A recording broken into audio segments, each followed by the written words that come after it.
Bom dia a todos, bom dia a todas. Bom dia para você que nos assiste pela TV UFMA no Maranhão e pela Pop TV em Sobradinho e Porto Alegre. Sejam todos muito bem-vindos e bem-vindas a mais um ICL Mercado Investimentos.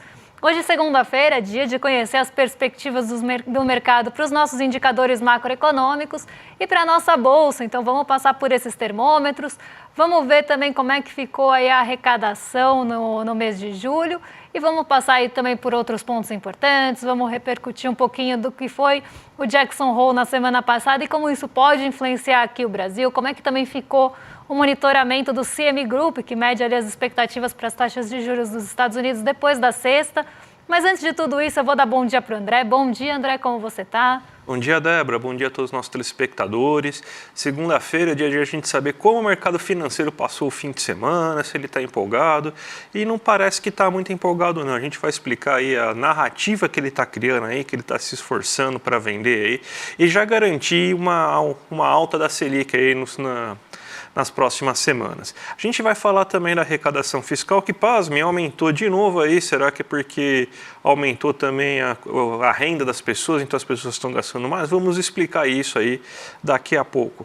Mas vamos passar para a agenda, que tem muita coisa para falar no dia de hoje. O que o nosso telespectador deve esperar no dia de hoje, Débora? Bom, hoje de manhã, às 5 horas da manhã, já saiu lá na Alemanha o índice de sentimento das empresas de agosto. Esse índice ficou um pouquinho abaixo do esperado, não surpreendeu, então a gente já tem uma Europa, né, bolsas europeias já reagindo a esse dado, por mais que a gente tenha tido todo aquele otimismo na sexta-feira no Jackson Hole e as bolsas por lá já estavam fechadas. Hoje o sentimento ali das empresas, o sentimento do empresário da Alemanha acabou minando um pouco esse otimismo. Então por lá as bolsas estavam mistas, mas predominantemente em queda justamente por esse índice de sentimento. Aqui no Brasil, a partir das 8 horas, a gente começa a ter várias divulgações de dados importantes. Então, a gente tem a sondagem do consumidor de agosto, medição da FGV. A gente vai trazer para vocês amanhã esse dado. Boletim Foco saiu às 8h25 também. Vamos repercutir aí com vocês hoje. Vamos ver como é que ficaram essas expectativas. Mas já adianto, teve piora das expectativas de novo. E a nota imprensa de setor externo do Banco Central. Então, aquela nota que mostra ali quanto ficou de investimento direto no país, como é que ficou a nossa balança comercial, tudo isso saiu às 8h30. 9h30 da manhã, encomendas de bens duráveis nos Estados Unidos, dado que pode ficar um pouquinho aí no foco pela questão da atividade econômica dos Estados Unidos. Às 15h a gente tem balança comercial semanal. E 10h30, aqui dado importante, que sai à noite, que vai acabar mexendo com os mercados amanhã, lucro industrial da China de julho. Então vamos ver se o setor industrial mostrou algum fôlego, mostrou algum comportamento diferente na China. E isso tem bastante potencial para mexer com as nossas bolsas amanhã, principalmente nos setores mais ligados às commodities. E no Reino Unido, hoje os mercados ficaram fechados porque por lá é feriado. Então aquele sentimento da Europa que eu falei no começo, também tem um pouco aí da liquidez mais reduzida devido a esse feriado no Reino Unido. Então hoje uma agenda até com bastantes indicadores aqui do Brasil e a gente vai passar pelos principais entre hoje e amanhã. Vamos então agora já para a nossa abertura de mercado, aí, aquela notícia que a gente sempre sugere para vocês aí, que vai falar justamente o que aconteceu, o que está para acontecer, o que pode influenciar aí os mercados. Mas essa semana aí muito marcada pelas falas do Jeremy Powell, por tudo que aconteceu em Jackson Hole. Também teve tensão aumentando aí no Oriente Médio e as bolsas asiáticas, cada um foi para um canto por causa disso, né? Exatamente, elas ficaram divididas, cada uma reagindo aí a um ponto. Então a gente não teve um movimento em bloco como poderia ter, ali um movimento de alta em bloco, como a gente viu em Nova York na sexta-feira. Sexta-feira as bolsas por lá subiram majoritariamente e o nosso Ibovespa também. Nosso Ibovespa que tinha sofrido uma correção mais dura na quinta-feira, na sexta-feira foi tomado por esse otimismo geral aí que veio principalmente depois do Jackson Hole e acabou indo na esteira de Nova York para o terreno positivo. Lá na Ásia, algumas bolsas reagiram a isso também. Então o mercado ficou dividido, parte do mercado reagindo a esse otimismo vindo de Nova York, vindo ali das perspectivas de queda nos juros dos Estados Unidos e parte do mercado asiático reagindo também às tensões que estão aumentando ali no Oriente Médio com os ataques mútuos que a gente viu acontecer no final de semana. Então, essa incerteza também para onde vai essa tensão geopolítica, se ela vai se acirrar ou não, acabou pesando no sentimento da Ásia. E por lá a gente ainda tem um fator local, que foi a China, não tão local porque a China acaba refletindo em outros países também, questões ligadas à China, mas aquela manutenção de juros de outras taxas. Então, na semana passada a gente teve aquelas taxas de referência, que normalmente são do setor imobiliário, sendo mantidas, e outras taxas ligadas aí, referências de empréstimo, também foram mantidas na China nessa madrugada. Então, isso acabou mexendo mesmo com o sentimento, as bolsas não foram numa direção única e acabaram mistas, como a gente sempre fala aqui. Eu separei para vocês o Nikkei 225 como exemplo, então vou colocar aí na tela o comportamento do Nikkei hoje. Nikkei é o principal índice de ações japonesas e a gente vê aqui que ele caiu 0,66%, inclusive foi uma das bolsas que mais caíram aí na Ásia nessa manhã. E por que o Nikkei 225 não seguiu ali o otimismo de Nova York, que é o movimento mais esperado de Nikkei? Nikkei sempre fala aqui que é bem sensível a essas movimentações de juros nos Estados Unidos, é bem sensível a notícias que vêm do Ocidente no dia anterior. A gente teve uma questão cambial, eu sempre falo também que Nikkei é bem sensível a questões cambiais, porque muito do índice é composto por ações exportadoras. E a gente teve uma questão cambial que acabou desfavorecendo as exportadoras nessa manhã. Então, com as exportadoras aí não tão favorecidas pelo movimento do iene nessa madrugada, Nikkei 225 acabou aprofundando a queda aqui, então caiu 0,66%. Aquele movimento, né, de desvalorização do iene acaba favorecendo as exportadoras. Se a gente tem um movimento de valorização do iene, justamente porque as taxas de juros dos Estados Unidos estão com perspectiva de queda, e com isso as moedas se valorizam frente ali ao dólar, né? Então aqui no caso a gente está até falando de um par de dólar, a gente tem esse movimento não tão beneficiado aí para as exportadoras. Então a gente tem esse peso puxando o iene para baixo, além de toda a incerteza que eu já expliquei do Oriente Médio, e o fator puxando para o outro lado, que foram as taxas de juros arrefecendo nos Estados Unidos. Então o Nikkei hoje caiu 0,66 e o Xangai Composto a gente vê na abertura de mercado. Vamos agora para o Brasilzão, porque saiu o relatório Focus. Segunda-feira é dia de a gente saber o que o mercado passou aí fim de semana, o que ele está querendo da vida, né?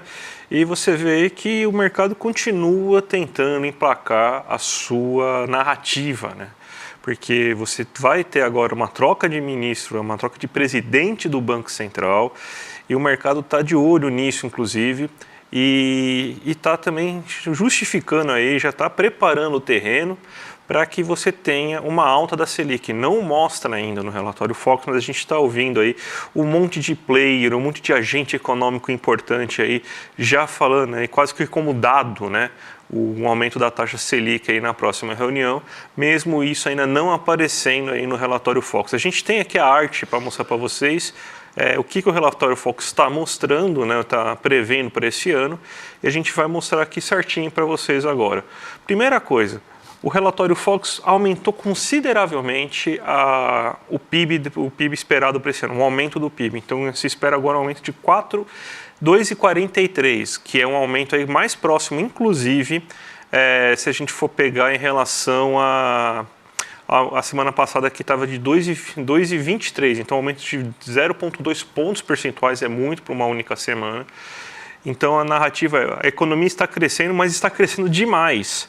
Isso vai gerar uma maior inflação. Então é por isso que eles aumentaram também a inflação para 4,25%. E a gente ainda tem fatores cambiais pressionando a inflação, 5,23%. Então não vai ter jeito, a gente vai ter que aumentar a inflação. Não está ainda mostrando um aumento na inflação, mas a gente está ouvindo aí um monte de player, um monte de dirigente, de presidente de banco aí, já falando abertamente aí sobre a necessidade de aumento da taxa Selic na próxima reunião, para conter esse crescimento tão elevado da economia. A economia está crescendo muito na visão deles aí, o que eu discordo, mas tudo bem, né? Então, até porque se a gente está com um problema inflacionário, o problema não é vindo do crescimento econômico, tem a sua parcela sim de crescimento econômico, mas é um resultado completamente natural que você, com um país tão desigual ainda, quando cresce, você gera um pouco de inflação. Mas o grosso da inflação é justamente preços de alimentos e preços de combustíveis. E a Selic em nada faz para resolver isso. O que você vai fazer é tirar emprego de pessoas mais vulneráveis, tirar a renda de pessoas mais vulneráveis. Então, aumentar desemprego, reduzir renda, com isso você vai reduzir a demanda da economia e vai reduzir a inflação. É isso que que o mercado está querendo, aí, por isso que ele está pedindo taxa de juros maior. Daí, com essa Selic mais elevada, ele ainda espera um aumento da inflação para o próximo ano de 3,93.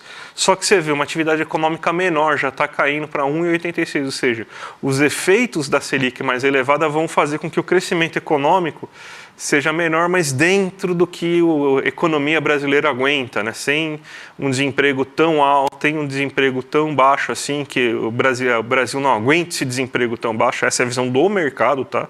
Então o Brasil está com desemprego muito baixo, deveria ser maior, então a gente tem que aumentar a Selic para isso. Então, essa é a narrativa que está sendo construída. O Brasil está crescendo muito, isso vai gerar muita inflação, então a gente tem que atuar. Daí eles falam, não, para atuar para reduzir a inflação no futuro, mas redução de inflação no futuro via aumento do desemprego, via queda na renda. Então é isso que o mercado está querendo aí no final das contas, Débora. E aqui é um ponto importante para a gente pensar no Focus, né? O Focus ele sempre divulga a mediana do conjunto de expectativas. Então, quando a gente vê esse resultado do Focus, por exemplo, o Selic é 10,5, a gente está vendo a mediana das expectativas do mercado. O que é uma mediana? É um valor que divide o conjunto de dados ao meio. Então, a mediana, esse valor que divide o conjunto de dados ao meio ainda não mudou. Ele está em 10,5%. Só que quando a gente olha a média, então pegando todo mundo que respondeu o Focus, somando todas as expectativas e dividindo por todos esses respondentes, a gente vê que há algum tempo essa média já vem subindo, assim como o desvio padrão dos dados. Então, um ponto importante para a gente pensar, inclusive quando a gente tiver o fechamento do mês que saem as distribuições, para ver quem que respondeu, quem respondeu a gente não sabe, mas quantos respondentes a gente teve em cada uma das faixas de taxa de juros, a gente começa a ver se esse cenário está mudando. Pela média, a gente já vê que a Selic esperada para o fim do ano, até porque a gente tem uma disparidade grande entre mínima e máxima, mas pela média a gente já começa a ver há algum tempo essa Selic subindo. Então pode ser que em algum momento a gente tenha o deslocamento dessa mediana e isso comece a aparecer no Focus. Mas vários agentes já estão revisando essas taxas de juros para cima nas suas projeções para 2024, mas esse reflexo ainda não está no Focus. Ele está muito lá nas taxas de juros futuras, mas no Focus ainda não. Então não se surpreendam se nas próximas semanas a gente começar a ver a Selic aqui em alta. E aproveitando esse assunto, já que a gente está falando de juros, já que a gente está falando de Selic, vamos comentar um pouquinho do que foi o Jackson Hole aí na sexta-feira, o que puxou, né, essa bolsa para cima na sexta, as expectativas de juros aqui para baixo, também lá nos Estados Unidos. Os juros acabaram arrefecendo, as treasuries, famosas treasuries que eu falo sempre aqui, o rendimento dos títulos de dívida dos Estados Unidos ali, os títulos pré-fixados caíram bastante na sexta e muito disso veio da confirmação, a gente até passou rapidamente por isso na sexta, até porque o Jackson Hole estava acontecendo enquanto o programa estava acontecendo, mas aqui a gente já tem o fechamento do simpósio e a gente vai trazer esses principais pontos. O que ficou aí em destaque, a grande estrela, né, do simpósio de Jackson Hole foi a fala do Jerome Powell na sexta-feira, que sinalizou sim para esses cortes de juros. Ele até fala, chegou a hora de baixar os juros. Então o Fed, o Banco Central dos Estados Unidos, já está com essa discussão do corte de juros em setembro, mas agora a incerteza é outra. A gente sai do dia da marmota 1, que era justamente aquele dia da marmota de cortar ou não cortar juros, que a gente está desde o ano passado, desde praticamente novembro do ano passado nessa novela, de quando vai acontecer esse primeiro corte na taxa de juros dos Estados Unidos. E agora a gente vai entrar no dia da marmota 2, que é o quanto vai ser cortada a taxa de juros no ano, então na somatória ali de todos os cortes, e quanto a gente tem de corte nessa primeira reunião. E quando a gente vê um monitoramento do CME Group, o CME Group ele reúne as expectativas do mercado para as taxas de juros dos Estados Unidos, nós vemos aí um comportamento interessante acontecendo. Então, vou colocar aqui na tela para vocês como é que ficou o monitoramento e como isso mudou depois da fala do Jerome Powell. Então, há um mês atrás, aqui se a gente pega um mês, 26 de julho de 2024, a expectativa majoritária aqui era de corte de 0,25 ponto percentual, 88,4% da probabilidade. Aqui a gente está falando de probabilidade, tá? Então a probabilidade era de 88,4% de um corte de 0,25 e um corte de meio, que seria um corte mais agressivo, 11,3%.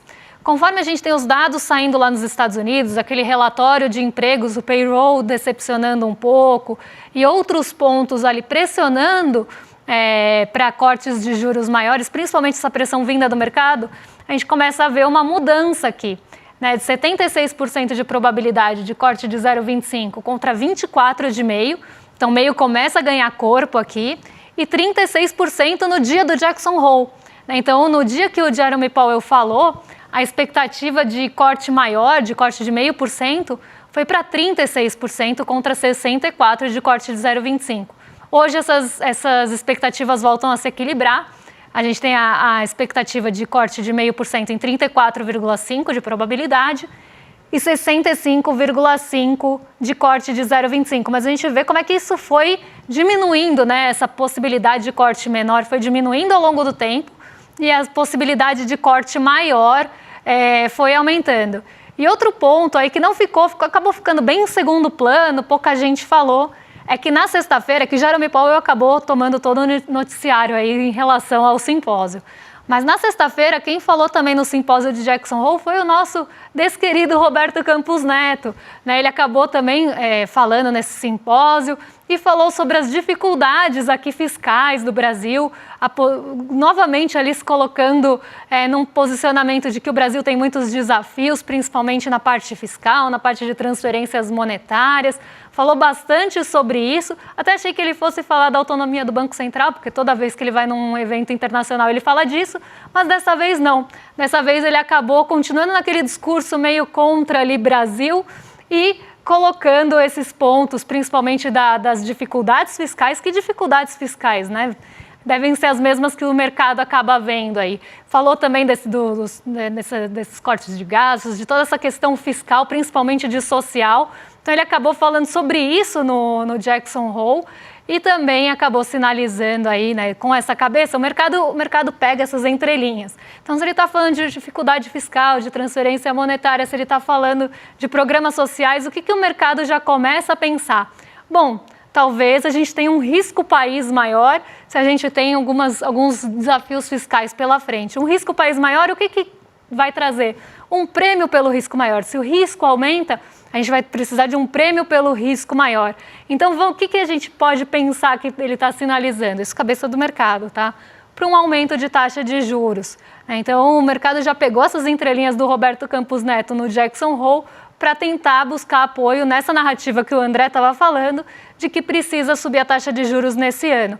E Roberto Campos Neto, a gente sabe que é da turma que, se precisar votar para subir a taxa de juros, ele vai fazer em um aceno enorme para o mercado financeiro, já que o alinhamento dele é com o mercado financeiro mesmo e não com o povo brasileiro e não com programas sociais, nem nada disso.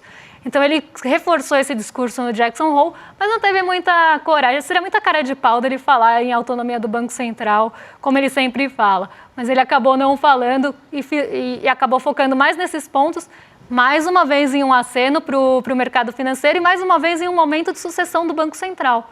Né? Porque quem não lembra, na semana passada ele acabou falando, tem divergência, pensa diferente, e o mercado ficou com uma super pulga atrás da orelha. Então ele acaba sempre deixando essas entrelinhas para o mercado financeiro e no Jackson Hole não foi diferente. Mas a estrela foi realmente o Jerome Powell e ele acabou ficando no segundo plano nos noticiários. Vamos falar da arrecadação fiscal agora do mês de julho, aí, que foi divulgado na última semana, né? Foi na sexta-feira, né? Você tem um aumento de 9,55% da arrecadação, daí a gente vai mostrar um dado diferente aqui, mas a gente explica para vocês que é o seguinte, aqui a matéria está falando da arrecadação da Receita Federal, a gente tem um aumento 9,55% real. Isso aí chega assim, daí você chega aí ao valor aí de só o que a Receita Federal conseguiu esse mês de 231%, de 231 bilhões. Vamos ver aqui o gráfico para ver aí qual que foi a arrecadação total aí do governo federal durante esse mês aí, ó. A gente vê aí que, ó, realmente foi 213,8, na verdade, né, 8 bilhões aí que o governo federal arrecadou em relação a 197,4 bilhões no mesmo período do ano anterior, ou seja, um aumento de 8,28% de aumento de arrecadação. Enquanto no anual, no acumulado, você tinha até arrecadado até esse momento 1,35 trilhões e agora a gente já arrecada 1,45 trilhões, um aumento de 6,77% em termos reais. O que está fazendo com que essa arrecadação aumente? Primeiro que a gente tem um aumento em todos os grupos aí. A gente tem aumento na arrecadação que a gente vê no setor de serviços, na arrecadação que a gente vê na indústria, na arrecadação que a gente vê no comércio, principalmente na massa salarial que está mais contribuindo para isso, e até nas importações a gente está vendo arrecadação.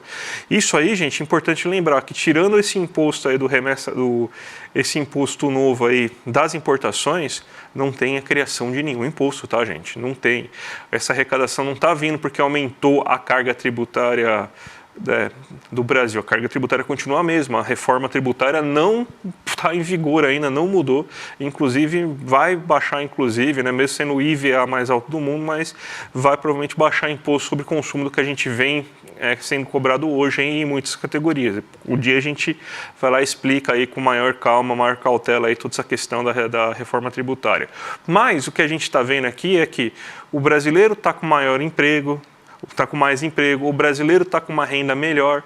Isso tudo está fazendo com que o brasileiro compre mais, se utilize mais de serviços, a indústria também está animada, está gastando mais, está investindo aí literalmente, está aumentando a capacidade produtiva e isso tudo aí gera imposto. Então esse aumento da arrecadação é justamente o quê? Atividade econômica maior, e o brasileiro é consumindo mais, seja ele na pessoa física, seja ele na pessoa jurídica. Isso aí é o que mostra aí esse bom momento aí da economia brasileira, Débora.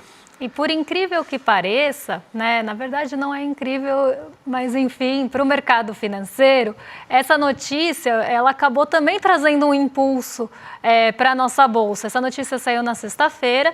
E na sexta-feira, essa surpresa, né, de ganho real, né, na verdade aumento real da arrecadação e desse aumento recorde, aí, nessa arrecadação recorde, tanto no acumulado do ano quanto em julho, acabou mostrando, né, o mercado financeiro não tinha pensado nisso, que coisa, que a gente poderia ter, sim, um reflexo disso nas ações. Então, se a gente tem ali uma arrecadação maior, isso poderia diminuir aquelas questões fiscais que o mercado tanto fala, mercado fiscalista bota uma lupa desse tamanho nas questões fiscais, mas também que todo esse crescimento, né, que a gente vem acompanhando poderia ter algum reflexo, sim, na arrecadação e diminuir a questão fiscal, que eles tanto falam, que eles chamam de risco fiscal. Eu não gosto nem desse termo, porque não se tem risco fiscal, mas enfim, o mercado fala nisso, acabou diminuindo essas incertezas e esses temores do mercado financeiro. Quem diria, né, que crescer e ter uma política ali, né, de mais distribuição, se a gente for pensar a valorização do salário mínimo, ia gerar mais consumo,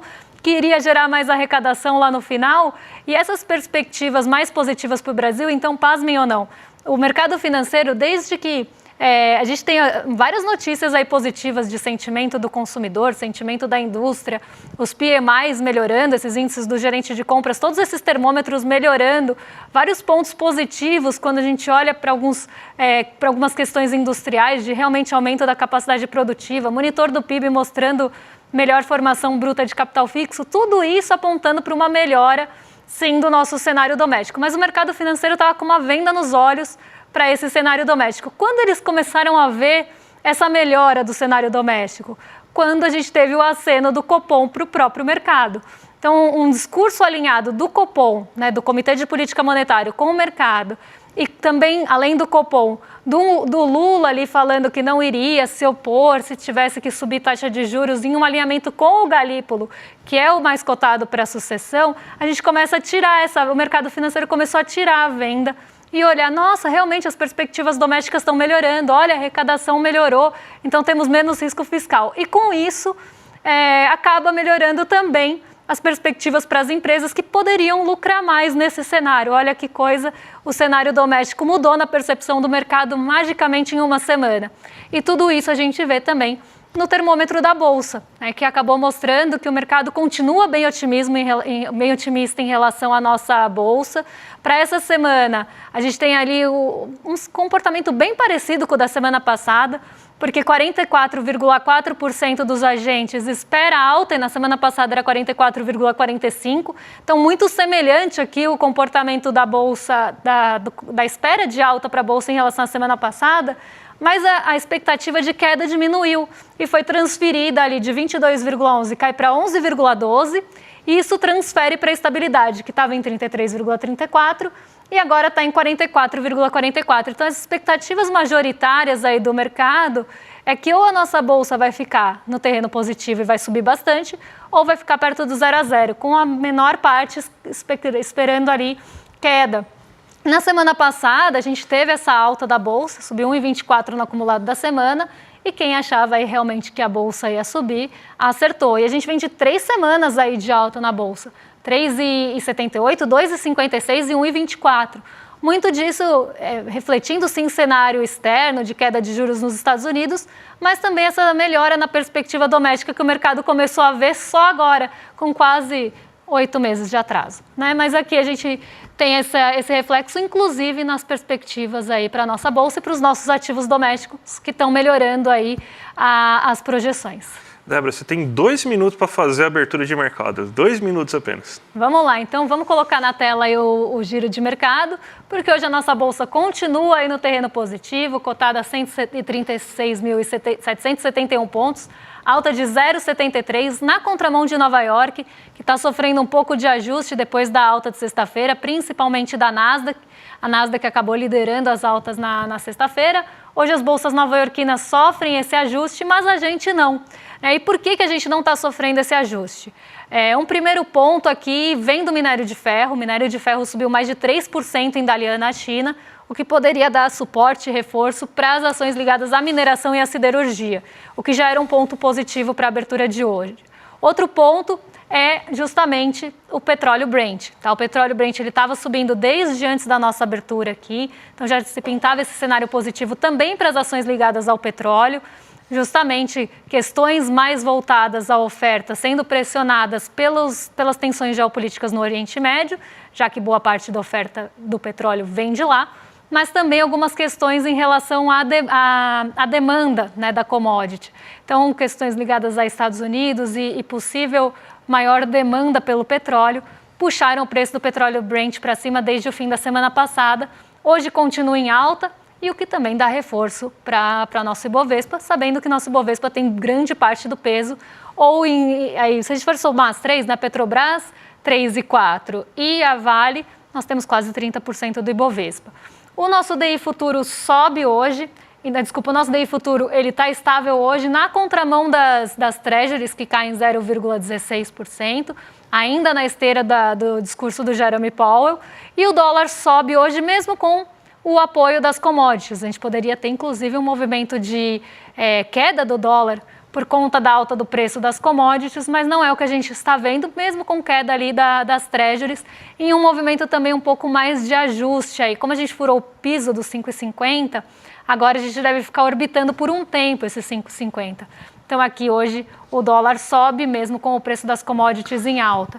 Então esse é eu falei bem rapidinho aqui, o retrato da nossa bolsa, mas muito aí apoiada por essa alta dos preços das commodities. É amanhã, hein, Débora? Amanhã vai ser aquela super aula que a gente vai ter com o professor Bresser Pereira aí, o fracasso neoliberal, os segredos do modelo que promete riqueza, mas distribui injustiças. O nosso querido Eduardo Moreira conversou aí, vai conversar com o Bresser Pereira aí, vai ser imperdível. Amanhã, gente, lembrando, é amanhã. Aqui, ó, se inscreve aqui, iclmercado.com.br, já ativa o sininho aí, que não vai dar para perder essa super aula aí que a gente vai ter, Débora. E agora vocês ficam, né, depois de vocês se inscreverem aqui em iclmercado.com.br, vocês ficam com o Rolê ICL na sequência, com o William De Luca e o Guga Noblar, e a gente volta amanhã para trazer os principais pontos que vão mexer com o nosso mercado, com o nosso bolso, e eu falo aí como é que ficou a confiança do consumidor, que ficou de hoje para amanhã. Um beijão e até lá. Até mais, gente. Tchau, tchau. É amanhã, turma, nossa aula com o super professor Bresser Pereira, Ele que também está lançando um livro novo e vai nos falar sobre o fracasso do modelo neoliberal. Uma aula exclusiva, inédita e imperdível. Se você não está inscrito ou inscrita, clica no botão aqui embaixo, saiba mais, para não perder uma aula que não tem replay.